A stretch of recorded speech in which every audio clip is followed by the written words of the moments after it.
Hail and well met, everyone. Welcome to Geek Thyself, a podcast by a nerd for other nerds that love geeking out over random facts and esoteric trivia. My name is Heather, and I'll be your host as we journey into the wondrous land of information. Hi everyone, welcome to this week's Geek Thyself. As you could probably tell from the title of the episode, I'm going to be talking about Discworld, which is a book series by the late Sir Terry Pratchett.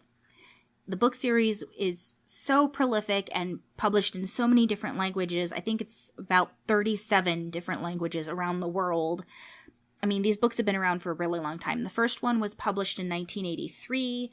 The last one was published in 2015. Actually about 5 months after Terry Pratchett had passed away. It was published, already written, and then published after his death. So during his time writing the Discworld series, he managed to publish 41 books. Some of those do include some of the young adult book series which he wrote with other people, as well as some companion books. But overall, the story has quite a long life. I love the Discworld series. I actually was first introduced to it back in college. Several of my friends and I have this thing called a bad movie night, where we watch movies that look like they're probably going to be bad or not the best or something like that. And during one of our many trips to the store, because Blockbuster existed back when I was in college. Yes, I'm that old. No, I don't want to talk about it because I miss Blockbuster. But back then, they would do this thing where, they have the movie sales and things like that. And Hogfather happens to be one of the one of the movies that I picked up one time when I was at the store. Now, looking back on it, even then, I didn't think the story sounded that bad. I thought, okay, this is probably like a B-quality movie. I'm going to enjoy it. The story sounds interesting, but it's not going to be like a high-end movie. Well, it turned out it was made by the BBC, and like so many things that the BBC puts out, it was amazing. So that got me hooked and really interested in the book series, and then I went back and read some of the books themselves and loved them. I will say the book series is very, very high on British sense of humor. Terry Pratchett was a British author, born in England, so his sense of humor is very much that. Now, if you don't like British humor, or if you don't like the really dry, sort of insulting, tongue-in-cheek type of humor that he writes with, then this may not be the book series for you. But I've always really enjoyed it. It's a fantasy book series, so there is magic, there's dragons and dwarves and elves and things like that. There's werewolves and vampires and, all these kinds of things. So if you like those sort of things in a book, that's another plus. Like I did with the Xanth series, I'm going to try really hard to give you guys a good feel for what the book series is like, but without giving away a bunch of spoilers, because in my opinion, there's nothing worse than having someone recommend a book to you and then tell you everything that happens in the book. Because at that point, why do I even need to go read the book? What's the point? You just told me everything, including the plot twist. So that's just no fun. So to really give you a feel for sort of the type of humor and things and just sort of the phrasing and the wording that gets used in Terry Pratchett's novels, I'm going to start off by actually reading the opening lines of the Hogfather movie. The opening scene, and it's the very opening scene, so I don't feel like this gives away a whole lot. You see the world of Discworld sailing through space. And yes, sailing, swimming, whatever term you want to use for it, Discworld moves through space. And here's why. This is, again, the narrator's opening lines from the Hogfather movie. Should probably preface, the Hogfather is basically their version of Santa. And then their Christmas is called Hogswatch. And Hogswatch Day, which is the day after, is the beginning of their new year. So similar type holidays, but they just kind of glomped it all together. And he does that a lot, where he takes something that is easily recognizable to you and to me from our world, but he just sort of tweaks it and twists it and turns it into something that fits into the slightly off-kilter world that is Discworld. So, the narration. Everything starts somewhere. although many physicists disagree. There is the constant desire to find out where. Where is the point where it all began? But much, much later than that, the Discworld was formed. Drifting onwards through space atop 4 elephants on the shell of a giant turtle, the Great Autun. It was sometime after its creation when most people forgot that the very oldest stories of the beginning are, sooner or later, about blood. At least that's one theory. The philosopher Didactylos suggested an alternative hypothesis. Things just happen, what the hell? And so our story begins in Ankh-Morpork, the twin city of proud Ankh and pestilent Morpork, the biggest city in Discworld. A city where magic is just another job, and where the Tower of Art of the Unseen University for Wizards looms over all the dark, narrow streets. Our story begins on a midwinter festival bearing a remarkable similarity to your Christmas. And so, it was the night before Hogswatch. So those are the opening lines to the Hogfather movie, and it gives you kind of a feel for what the story might be like and the kind of humor that's going to be involved in it. I mean, the fact that they have a philosopher whose hypothesis about what happens in the world and his theory on it is literally just, things just happen, what the hell? I mean, that right there tells you a whole lot about the kind of irreverent, very satirical attitude that's going to be throughout the books. Again, if this kind of humor is not something you enjoy, if it's not something that you like and want to read, then this may not be the right book series for you. So I mentioned earlier that my first introduction to the Discworld books was actually through a movie called The Hogfather. Not surprisingly, I'm a big fan of this movie. I like to rewatch it periodically. I love it. The other movies that they made, and there's a couple different ones, but the one that I've seen, it's actually a 2-parter, which The Hogfather kind of is too. There's 2 parts to the movie. It's more of a mini-series. You know, BBC, they like to do mini-series. But the ones that I've seen other than The Hogfather are called The Color of Magic, which is actually the very first book in the series, and then The Light Fantastic, which is the second book in the series. These 2 books are not really necessary to understand the rest of the books. One of the things I like about the Discworld series, which is actually similar to the Xanth series that I talked about before, is that each book is a standalone book. He does the same thing where the old characters from previous books come back, so you get to see recurring characters, you get to find out what's happening with them, but you don't actually have to read the previous books in order to follow along with what's happening in the particular book you're reading. Each one is still a unique story. And I like that because, you know, personally at least, I know there have been times where I misread my notes or I misunderstood what order the books were supposed to go in. And then I ended up reading books out of order and just really confused. Because, wait, weren't they just in place X and now they're in place Y? And how did they get from one to the other? I must have missed a book. You know, things like that where you just find yourself extremely confused and you don't know what's happening. And that doesn't really happen in Discworld because even though the events are chronological, things do continue to happen. They don't have to be read in order to figure out what's going on. Because if there is something major from a previous book that you have to know about, it gets addressed. It doesn't always get addressed in the same level of detail as the book that came before it, but you still get to hear about it, so it's less confusing. But anyway, the other movie, The Color Magic and The Light Fantastic, they are technically 2 books and 2 movies, but they were filmed more like a miniseries also, all starring the same actors. The 2 actors that most people, I think, would recognize from that movie are Sean Astin, who played Samwise Gamgee. I can't talk today, sorry. He played Samwise Gamgee in the LOTR movies. So if you like Sean Astin, he's in the movies. And then the other actor that I think a lot of people would recognize is Tim Curry, who I love. I love Tim Curry. He's also in the movies as one of the wizards. One of the sort of devious evil wizards, which he did so well, but he was a wizard. So the story of those two movies, or the two books, follows a couple of main characters, one of whom is Rincewind, a wizard not played by Tim Curry, who has problems. He's not the best wizard.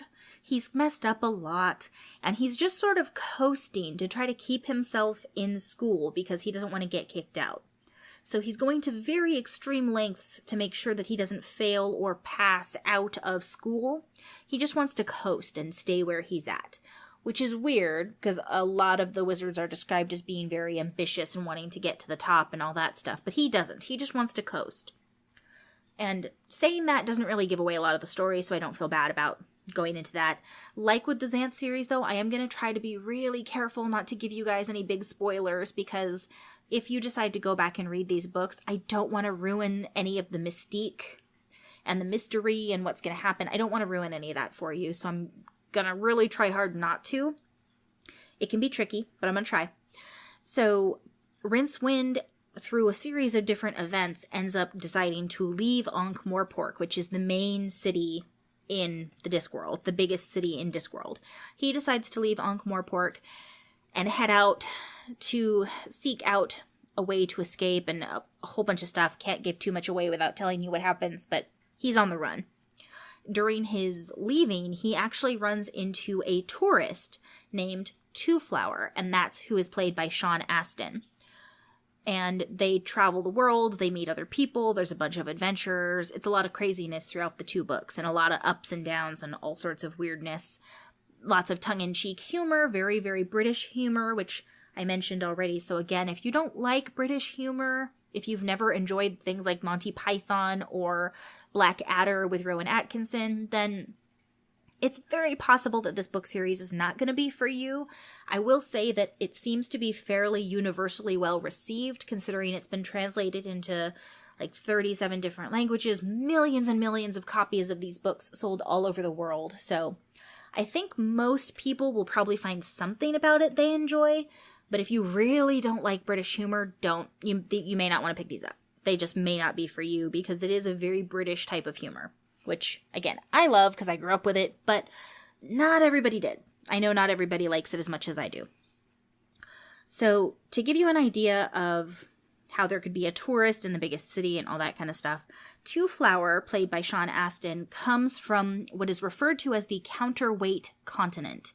So, it was described a little bit in that little narration piece I read off, but the basic makeup of Discworld is that the main continent, the main portion of the world, is literally a flat disc. Now, there are some mountains and stuff on it, but basically in Discworld, the world is actually flat. It's a big flat disc, and it's a very round flat disc, and water just kind of pours off the edges in the rimfall. And what happens is there's a second continent, which is smaller, but almost as heavy as the main continent, and they call it the counterweight continent. The large disc sits on top of the back of 4 giant elephants, and those 4 giant elephants are in turn standing on the back of a gigantic turtle. So literally it's a giant turtle swimming through space with 4 slightly smaller elephants standing on its back, and on top of the elephants is a disc. The counterweight continent hangs down off the bottom of the main continent, sort of in between all of the elephants. And it's supposed to have been, in mythology, made completely of gold. Now, obviously that's the mythos of Discworld, but in reality, even people in Discworld will tell you it's not made of gold. Gold is just really easy to find there. And they describe the people from the counterweight continent as being people from the Orient, or Arient people. Not Orient, but Arient. A-U-R-I-E-N-T.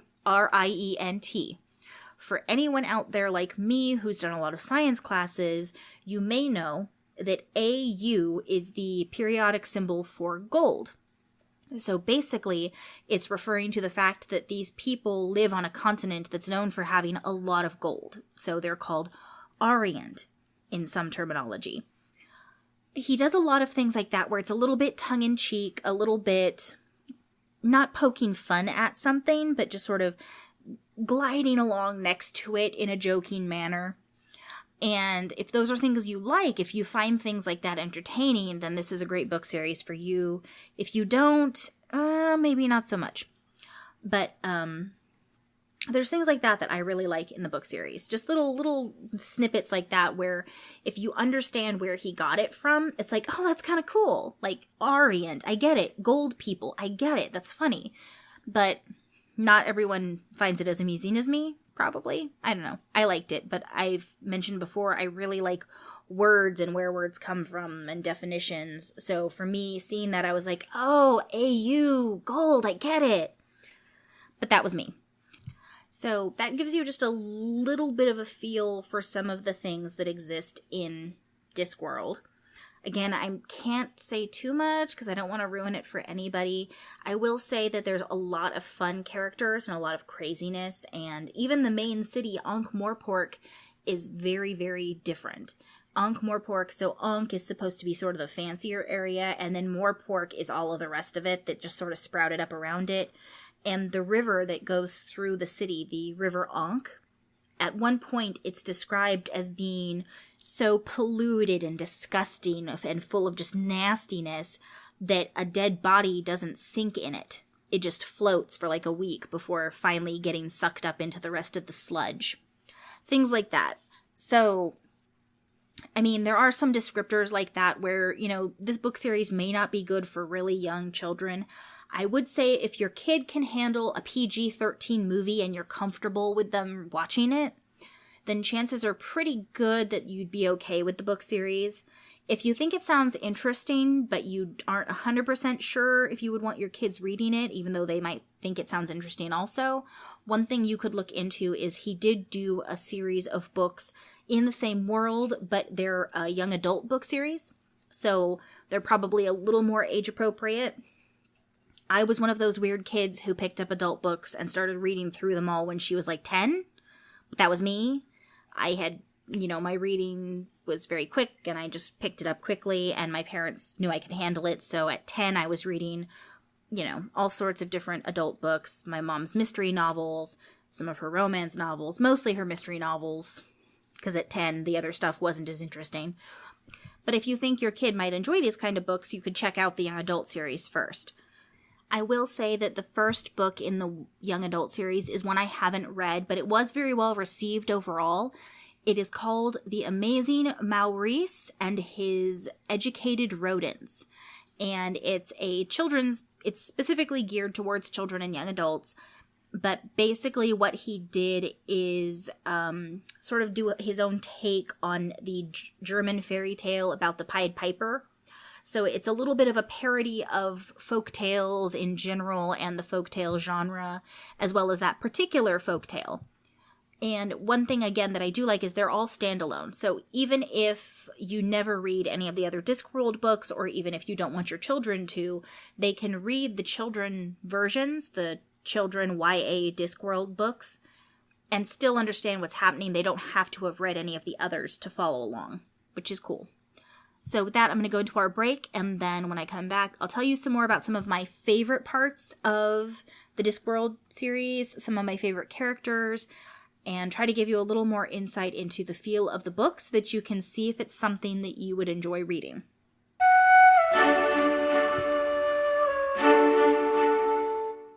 Okay, so especially since we're talking about books and creative worlds and all sorts of craziness and how thought out this all is, I want to bring up World Anvil. They're one of the Nerdsmith sponsors, and it's a fantastic site. If you are trying to create a world for a book, if you're a DM trying to create a world and you just want to make it more immersive and put all of the lore you've thought up somewhere and have it well organized for your players, things like that, then this is a fantastic resource. It's worldanvil.com. You gotta go check it out. I highly recommend it. Cannot talk about them enough in the positive. It's an easy-to-use interface, and the guy who created the site is already adding more stuff to make it even more useful and more amazing, and it's fantastic. I definitely recommend you check it out. Again, that's worldanvil.com. The other thing I want to talk about, it's actually another website today, is called artlist.io.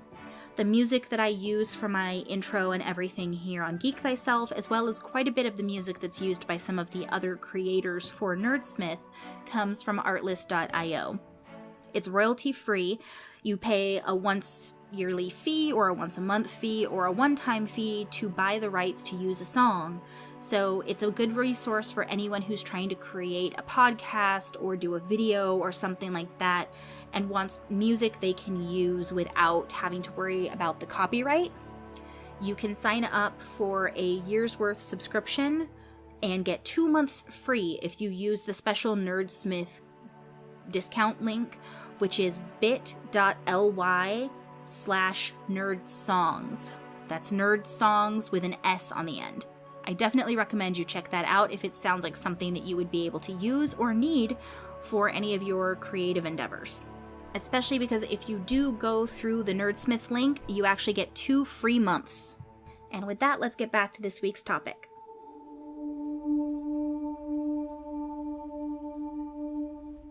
Okay, so going back to this week's topic of Discworld.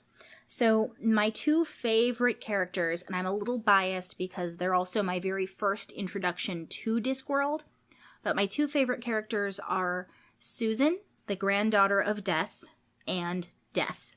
I love those 2 characters. Again, they're 2 of the first main characters I was introduced to, so I think that might be a portion of the reason. But I love Susan. In the movie The Hogfather, she's one of the main characters, or if not the main character. And she's played by Michelle Dockery, who was the oldest sister in Downton Abbey. So if anyone has watched Downton Abbey and loved her as much as I did in that, then if you like her as an actress, you would probably really like The Hogfather because she's the main character and she does a fantastic job. Susan is an interesting case because her mother was adopted by Death as a child, and her father was Death's apprentice at one point. That's a tiny, tiny bit spoilery, but not really because you hear about it in a whole bunch of different books. And so she has some unique abilities and a unique take on the world, very just sort of sardonic and very like, yes, the world is this way. Yes, I'm going to deal with it. I just want to have a normal life. Leave me alone. Things like that. And I love the character of Death also. In the Discworld books, a lot of different supernatural beings, sort of, so like gods and goddesses and things like that, actually semi-physically exist because people believe in them. And I don't want to give away too much because it could spoil something that happens in the Hogfather movie and in the book, but essentially that belief creates them. And so Death is the anthropomorphic vision of the life force of Death, the situation that is Death. And he loves people. He loves life. He loves people. He loves watching everybody. He's got a very dry sense of humor, but he doesn't really understand society very well since, for obvious reasons, people don't invite him in for stuff too often. So he's really fun. And then I also just love the way that Terry Pratchett did his voice for the books, the way he wrote his voice. And I also love the way that he made him relatable, even though it's this, quote unquote, awful thing of death. So his voice in the books, what he does is whenever Death speaks, Terry Pratchett typed it in all capitals. So it's a very distinctive, like he has a voice and it's got this resonance to it that people see. And you can physically see it in the books when he writes it. And then in terms of making Death more relatable, he did things like, there's that old saying, Death rides in on a pale horse. Well, in Discworld, Death rides in on a white horse named Binky. Yes, you heard me right. Death's pale horse is named Binky. So it's things like that where it just little tweaks and things on the stereotypes and on the old mythos that I find really entertaining and funny and amusing. If it's not your cup of tea, then maybe this book series isn't for you, but I really like it. It's a very popular book series, and for anyone out there who is a big Discworld fan such as me, I definitely recommend checking out this book, Turtle Recall, and that's turtle like the great turtle, recall. It's a Discworld companion, and it has an A to Z listing index of like all the different characters, all the different places, all the way from the very first book up to the book Snuff, which is one of the many books in the series. To give you an idea of some of the interesting things and sort of the type of humor that's in the book. Lobsters. Lobsters are the university porters who double with rather more enthusiasm as its private police or proctors. They command their nickname for being thick-shelled, liable to turn red when hot, and having the smallest brain for their size of any known creature. Things like that. It's very tongue-in-cheek, very funny. Let us see what else I can find. I probably should have picked some out, but there's so many I didn't know where to start. Melius and Gretelina, the disc's greatest lovers, whose pure, passionate, and soul-searing affair would have scorched the pages of history had they not been born 200 years apart on different continents. Things like that, where he's not poking fun, but like I said, just kind of brushing along, parodying, I can't talk, making a parody, that makes more sense, of some things that you and I would know from our world. Let's see if I can find another good one. There are so many. Okay. Potent Voyager, a vessel constructed by Dactylos to take 2 cello knots out over the rim, so the edge of the world, to determine the sex of the great Atun, which is the giant turtle. A huge bronze spaceship without any motive power other than the ability to drop. So they created a spaceship that was just going to fall off the edge of the world, and that was it. Things like that. That was me shutting the book. Sorry if that was loud. Personally, these are the sort of things that I love this book series. Those little tongue-in-cheek jokes, the satiricalness of it, the very dry British sense of humor. I love that. So if that's your thing, then I definitely recommend checking out the book series. Again, the very first book, if you want to start from the beginning, is called The Color of Magic. The second book is The Light Fantastic. And honestly, of all the books in the series, those are probably the only 2 that I would really, really say I recommend you but I recommend you read them one right after the other. The reason is because it's one of the few times where the storyline of the second book directly follows the story of the first book. Usually things jump around a little more, and one minute you're learning about things that are actually happening in Ankh-Morpork, and then the next book will be in a different part of the world, and you're learning about something different. But in this particular instant, those first 2 books, he did keep them very closely linked. So if you want to keep up with that information, then starting off with those 2, one right after the other, would probably be a good idea. For any of my fellow Discworld fans out there, I would like to also share some information with you about other products that have to do with Discworld that I think you'd enjoy. Turtle Recall is one. I think it's fantastic. I mean, I just read a couple snippets out of there, but there's so many more.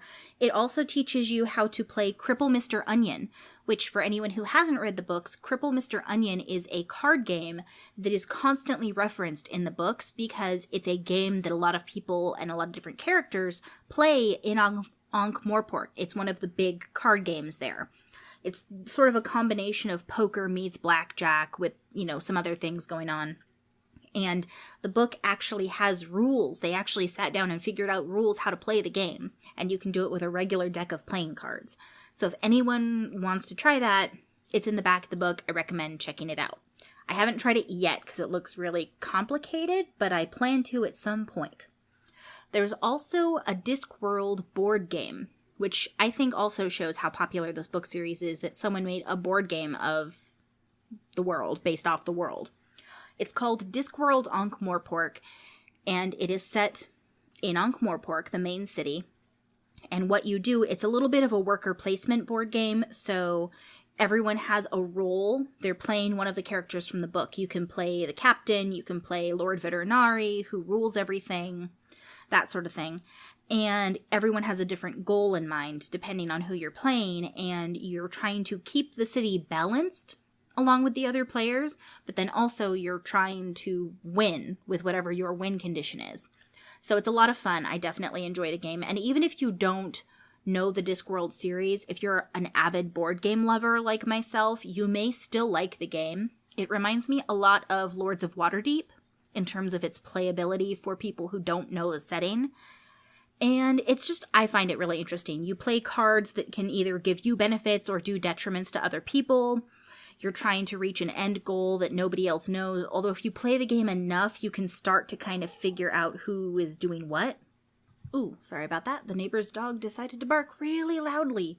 I would normally record over it, but honestly, this is my second go-through of this episode because my program decided to eat all of the audio on my first recording. So you guys may be able to hear it in my voice, but I don't think my voice could take another record, so I'm just going to leave it. But I hope you enjoyed this. I hope this gave you kind of an idea of what Discworld is like, at least enough of an idea if you haven't already read the series, to help you decide whether or not you might want to go check it out. Again, sorry I didn't go into too many details, but I really don't want to spoil anything for any of you who haven't read the book series and want to go read it, because that would just be no fun. I don't like giving people spoilers. Now, if someone wants to know the ending or wants to know the plot line, that's a whole different story, and I will tell them. But I don't want to ruin it for those people who actually want to discover it on their own. So if you think you might be interested, but you really aren't sure, I would recommend checking out the movies first, especially if you're like me and like things chronologically. You could start with the very first movies. So you could start with The Color of Magic and The Light Fantastic, which have Sean Astin and Tim Curry. That's a good place to start, and I think they give you a really good feel for what the book series is like. They did a good job of not cutting out anything that was important, which I really appreciate, because sometimes book adaptations don't, you know how it is. The movies don't always cover everything that you necessarily think should be included, and I feel like Sky One and everyone else who put the Hogfather movie together did a really good job of leaving in the parts that I think you need in order to get a good feel for the story, as well as they also did the other one that I was talking about, The Color of Magic and The Light Fantastic, and again, they did a great job there. So I recommend checking those out. You can find them all on Amazon. And with that, I'm going to call this week's episode good. I do have my topic picked out for next week. It was chosen actually by one of our Nerdsmith subscribers. I'm not going to give the topic away yet, but I do think you guys will find it interesting. Please remember to check out the other wonderful podcasts and productions here at nerdsmith.org. I'll be back next week with a new and interesting topic, and until then, don't forget to geek thyself.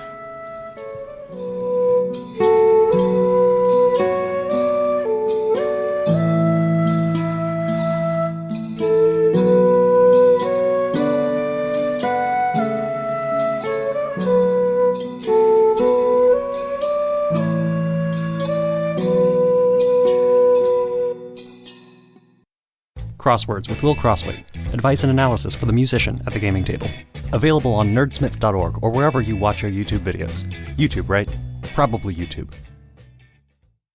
So you already love D&D, obviously, but you want to sharpen your skills as a DM or player, right? Enter Dear DM, a Dungeons & Dragons advice podcast where I sit down with your favorite dungeon masters and answer D&D questions asked by you. Natural 20 is nudist. A plucked Kanku. Charisma. Dumpsack charisma. Really? Great questions from the community today. Some really fun bits to talk on and expand on. So Episodes release every other Tuesday and are available at nerdsmith.org or wherever you get your podcasts.